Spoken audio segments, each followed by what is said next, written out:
So I'm very pleased to be here and being able to test out the capabilities of this Trailblazer that we're testing. So the capabilities here that we have for quality, durability, versatility, and spaciousness, and just the overall drive and ride, the steering, the suspension, the power of this vehicle, and the economy. We haven't had to stop for fuel yet, so I'm very happy with that. I think we're all having an enjoyable time, and it's due to this wonderful scenery that we're seeing. I have not been able to connect with my phone over the last few hours. Cái cảm giác đầu tiên của cái ngày đầu tiên là tôi đi từ Pleiku xuống Quy Nhơn, cái cảm giác đi qua một cái cầu treo rất là bập bềnh và cái sự ổn định của chiếc xe qua chiếc cầu đã là một cái cảm giác phấn khích đầu tiên cho tôi. Tiếp theo đó là đi cả một quãng đường đèo dốc và đường xuyên rừng. Thì chiếc xe đó nó vận hành rất tốt, mọi cái tính năng của chiếc xe dẫn động 4 bánh thì tôi cảm giác là chiếc xe này là khá là hoàn hảo.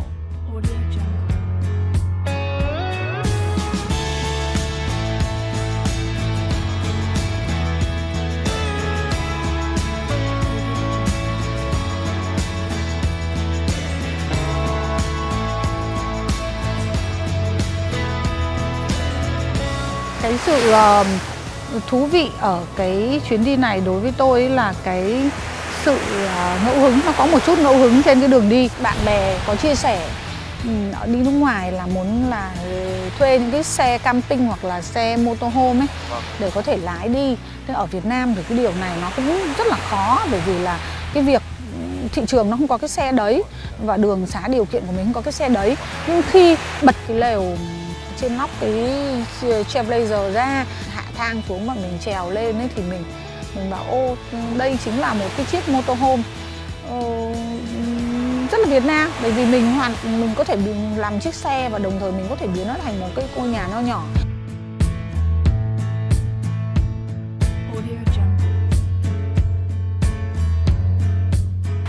Chúng tôi có một chút lạc đường để mà đến cái lòng hồ mà người địa phương thì nói là hồ chết, nhưng thực ra thì đấy là cái hồ Vĩnh Sơn 2.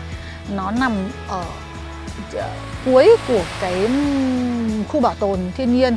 Thế và khi ngoặt tay lái vào thì tự nhiên nó mở ra một cái không gian rất là kỳ ảo, rất là bất ngờ luôn. Bởi vì vốn ngày trước ấy thì đây nó là rừng nguyên sinh đấy.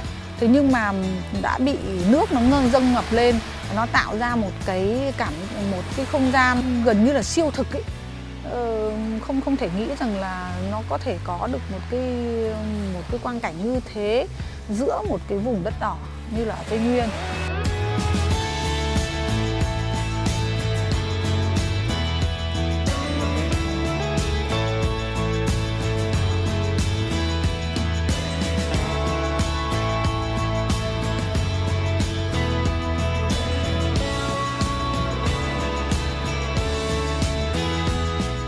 Vâng, và mình sáng giờ đang được tham gia trải nghiệm cùng Trailblazer trên cái cung đường, mình cũng không biết cái cung đường diễn tả sao nữa, đi qua rất là nhiều núi rừng. Và bây giờ mình đang ở hồ này, hồ Vĩnh Sơn. Các bạn thấy cái địa hình rất là thú vị đúng không? Và mình vừa lấy chiếc xe đi quậy một vòng thì phát hiện ra chiếc xe này nó cũng khá là an toàn. Khi mà chúng ta tắt chống trượt thì chiếc xe nó vẫn cho phép chúng ta trượt tí xíu, nhưng mà nếu như mà vượt quá khả năng của nó thì nó sẽ lập tức can thiệp lại và giúp chiếc xe nó đi lại đúng cái quỹ đạo. Đây có thể nói là một tính năng vô cùng an toàn của chiếc Trailblazer. I think one feature that I think I would like to mention here is the side-by zone, which is can help customer here to know if the motorbike or any car is come to our car immediately, so we can make the customer here more safe. I think this is a good time for Trailblazer. I hope that it's gonna be success in this market. Thank you.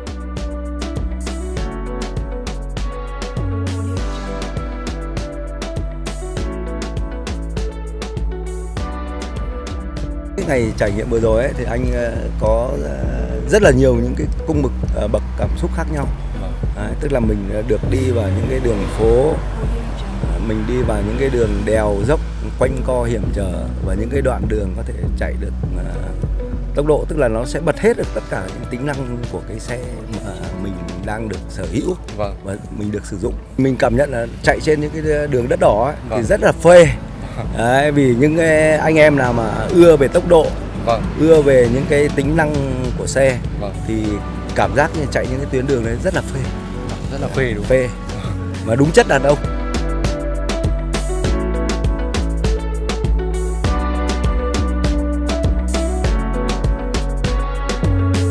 Audio Jungle.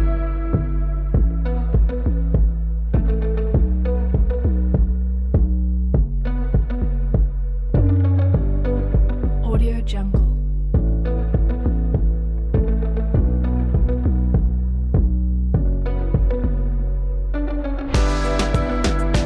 Audio Jungle.